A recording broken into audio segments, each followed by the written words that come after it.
Hello friends, आप देख रहे हैं आपका चैनल शेयर बाजार विद आयुष। और बात करेंगे दोस्तों इस वीडियो में गाला प्रिसीजन इंजीनियरिंग आईपीओ के बारे में इन डेप्थ। राइट, आईपीओ कल से ओपन होने वाला है 2 सितंबर से। और अब इस वीडियो में हम कंपनी के बारे में समझेंगे, कंपनी का काम क्या है, कंपनी किस प्रकार की है, और डेफिनेटली समझेंगे कि ये आईपीओ क्या शानदार है या नहीं शानदार है। तो वीडियो को आप लोग पूरा ज़रूर देखना, लेकिन उससे पहले अभी तक दोस्तों अगर आपने चैनल को सब्सक्राइब नहीं किया है तो सब्सक्राइब जरूर कर लीजिएगा। तो देखिए 2 सितंबर से 4 सितंबर तक ये इशू ओपन होने जा रहा है। 10 रुपये की फेस वैल्यू है, करीबन 503 से 529 का प्राइस बैंड कंपनी ने सेट कर रखा है। 28 शेयर्स का लॉट साइज है। कुल मिलाकर 167.93 करोड़ का दोस्तों ये इशू है, जिसमें से 135 करोड़ का है offer, sorry fresh issue, and बाकी का रेस्ट है ऑफर फॉर सेल 32.759 करोड़ का।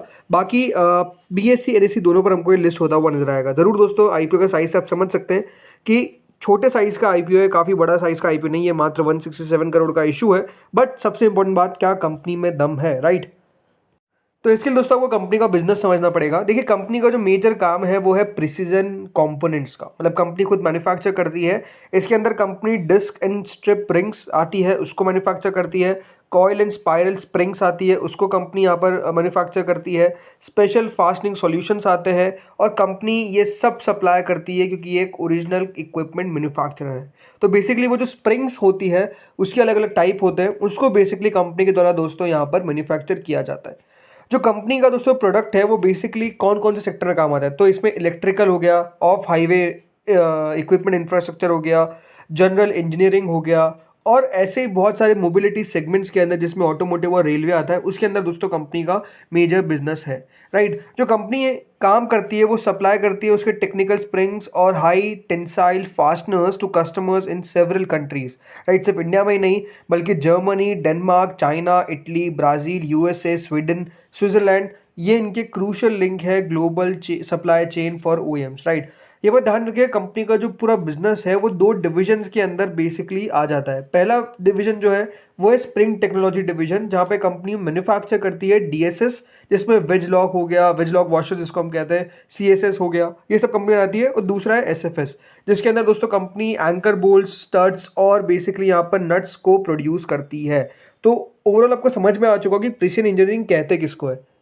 ये देखिए बहुत सारी इमेजेस है, इससे आप समझ सकते हैं कि बेसिकली कंपनी बनाती क्या है। ये सब देखिए जो कंपनी है वो बेसिकली क्रिएट करती है। ठीक है, इसके अलावा दोस्तों 30 मार्च 2024 के हिसाब से कंपनी ने बताया कि उनके पास करीबन 175 कस्टमर्स है, 25 से ज़्यादा कंट्री के अंदर ये कस्टमर्स आते हैं। कंपनी के पास 2 मैन्युफैक्चरिंग फैसिलिटी भी है, एक दोस्तों पालघर महाराष्ट्र के अंदर है, वाड़ा डिस्ट्रिक्ट में, और उसके अंदर डिज़ाइन, डेवलप और मैन्युफैक्चर इन सबकी कैपेबिलिटी है। इसके अलावा कंपनी ने एक नई मैन्युफैक्चरिंग फैसिलिटी खोली है जो बेसिकली वल्लम वडगल सिपकोट तमिलनाडु के अंदर बेसिकली दोस्तों यहाँ पर कंपनी के द्वारा खोला गया है, जिसमें कंपनी हाई टेंसाइल फास्टनर्स बनाती हुई नजर आएगी ताकि एक्सपांड कर सके उनके प्रोडक्ट पोर्टफोलियो को विद न्यू प्रोडक्ट्स। कंपनी नहीं बताया कि दोस्तों 30 जून 2024 के सबसे कंपनी के पास 294 परमानेंट एम्प्लॉयज़ है, 390 कॉन्ट्रैक्ट एम्प्लॉयज़ है।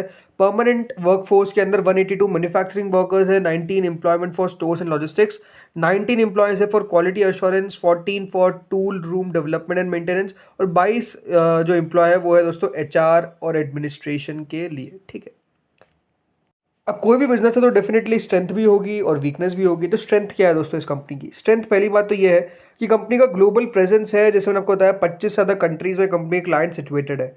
दूसरी बात, इनकी स्ट्रॉन्ग मार्केट शेयर है, मतलब 10% इंडियन डिस्क स्प्रिंग मार्केट के अंदर जो इनका आपको दिख जाता है, तो अपने आप में समझ सकते हैं मार्केट प्रेजेंस कितनी मजबूत है। इसके अलावा दोस्तों कंपनी के पास in house design development capability है, 200 से ज़्यादा प्रिसिजन प्रोडक्ट्स कंपनी यहाँ पर इन हाउस डिजाइन डेवलप करती है। चौथी बात, इनका फाइनेंशियल रिकॉर्ड काफ़ी स्ट्रॉन्ग दिखता है, 17.53% का CAGR ग्रोथ है, अभी हम बात करेंगे उसके बारे में। पांचवा, स्ट्रेटेजिक एक्सपांशन कंपनी का हुआ है, जिसमें हम आपको बताया कि एक नई मैन्युफैक्चरिंग फैसिलिटी ने तमिलनाडु के अंदर खोली है।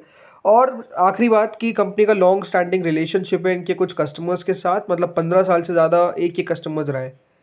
रिस्क क्या है? रिस्क में देखिए पहली बात तो ये आती है कि जो कंपनी के की कस्टमर्स है, राइट, उनसे मेजर रेवेन्यू आता है। मान लीजिए अगर कोई कस्टमर्स जाता है जो सबसे बड़े हैं, वो ऑलमोस्ट 32.46% का रेवेन्यू इम्पैक्ट डाल सकते हैं। सेकंड बात, कंपनी को पेटेंट इन्फ्रिंगमेंट भी यहाँ पर झेलना पड़ा है। एक लॉ सूट हुआ था कंपनी पे जो करीबन 94.78 मिलियन के रेवेन्यू का है।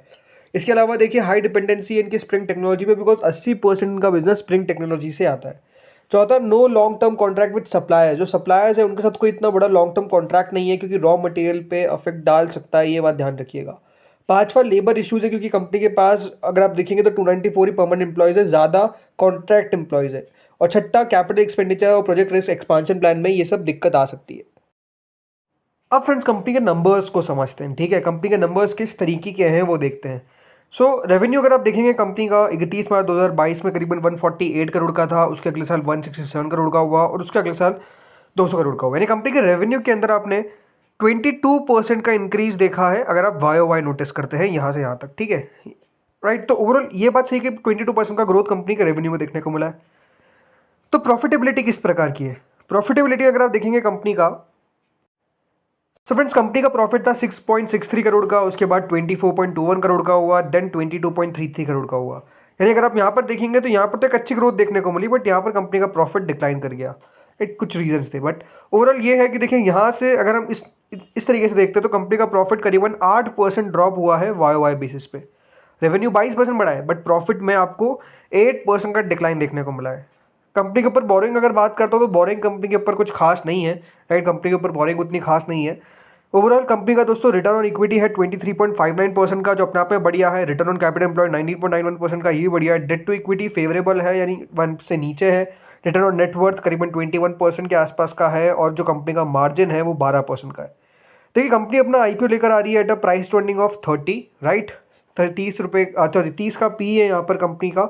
और अगर मैं बात करता हूँ पीओज के बारे में, तो इसमें देखिए हर्षा इंजीनियर जैसी कंपनी आती है जो 44 की पी पे ट्रेड कर रही है। इसके अलावा दोस्तों यहाँ पर एसकेएफ इंडिया है, सुंदरम फास्टनर्स है जो 48 के पी या फिर 54 के पी पर ट्रेड कर रहा है। उसके अलावा रोलेक्स रिंग्स है जो 40 के पी पर ट्रेड कर रहा है। बट कुछ ऐसी कंपनीज भी है जैसे स्टर्लिंग टूल्स जो आपको 24-25 के पी पे मिल जाएगी और रत्नवी प्रिसिजन इंजीनियरिंग पे 25 के पी पे मिल जाएगी। तो ओवरऑल अगर आप वैल्यूएशन देखेंगे तो वैल्यूएशन कंपनी ने ऐसा नहीं है कि बहुत हाई एंड पे रख दिया है। अगर आप मेजरली देखेंगे तो कंपनी 40 के ऊपर ट्रेड कर रही है, काफ़ी कम कंपनीज ही है। तो ये बात सही है कि देखिए वैल्यूएशन का कंपनी ने कंफर्ट रखा है, मतलब थोड़ी सी जगह तो छोड़ी है, ये बात नज़र आती है। सी जो कंपनी ने अभी इस आईपीओ से पैसा लेगी वो कहाँ पे खर्च करेगी? देखिए कंपनी ने कहा है कि वो नई फैसिलिटी जो इनकी खुली है तमिलनाडु के अंदर, उधर हाई टेंसाइल फास्टनर्स और हेक्स बॉल्स के ऊपर कंपनी काम करेगी, बिकॉज न्यू फैसिलिटी डाली है। सेकंड, कंपनी को फंडिंग चाहिए फॉर कैपिटल एक्सपेंडिचर, कैपेक्स के लिए पैसा चाहिए, क्योंकि कंपनी को इक्विपमेंट, प्लांट, मशीनरी एट वाडा, पालघर, महाराष्ट्र खरीदनी है। कुछ बोरिंग से कंपनी पेमेंट करती हुई नजर आएगी और जनरल कॉर्पोरेट पर्पजेस के लिए पैसा चाहिए। अगर आईपीओ के ग्रे मार्केट के ऊपर बात करें तो देखिए ग्रे मार्केट तो 240 रुपये पे चल रहा है, ऑलमोस्ट 45% के आसपास। तो ग्रे मार्केट में तो आप दमदार तेजी देख रहे हैं, राइट, एक अच्छा खासा इंक्रीज देखने को मिल रहा है। तो आपका क्वेश्चन ये होगा कि करना क्या चाहिए? देखिए company on the first look बुरी नहीं दिखती है। कंपनी की जो एंकर बुक निकल कर आई वो भी हमको ठीक ठाक ही देखने को मिली, वहाँ पर भी ऐसा कोई खास इशू देखने को नहीं मिला। आई थिंक ये एक प्रॉपर प्ले हो सकता है फॉर लिस्टिंग गेन, मुझे वो नज़र आता है। बट अगेन मैं आपको कहूँगा वेट करना है, देखते हैं कितना सब्सक्रिप्शन निकल कर आता है ज़रूर, क्योंकि छोटा आईपीओ है तो क्यूआईबी से उतना सब्सक्रिप्शन देखने को शायद ना मिले। बट देखते हैं क्यूआईबी भी कितना पैसा लगाते हैं। बट नो डाउट दोस्तों ये इशू ऐसा नहीं है कि इसको अवॉइड करने लायक है, ये पैसा बनाकर दे सकता है और ग्रे मार्केट तो अभी यही कह रही है। तो फ्रेंड्स इस वीडियो में इतना ही था, बाकी आप लोग बताइए आपको क्या लगता है इस आईपीओ के बारे में। जो मेरा व्यू था वो आपको मैंने बताया, और भी आगे देखिए हम शेयर करते रहेंगे, जब सब्सक्रिप्शन आएगा तब मैं आपको बताता रहूँगा। तो प्लीज़ चैनल को सब्सक्राइब कर लीजिएगा। Thank you friends watching this video.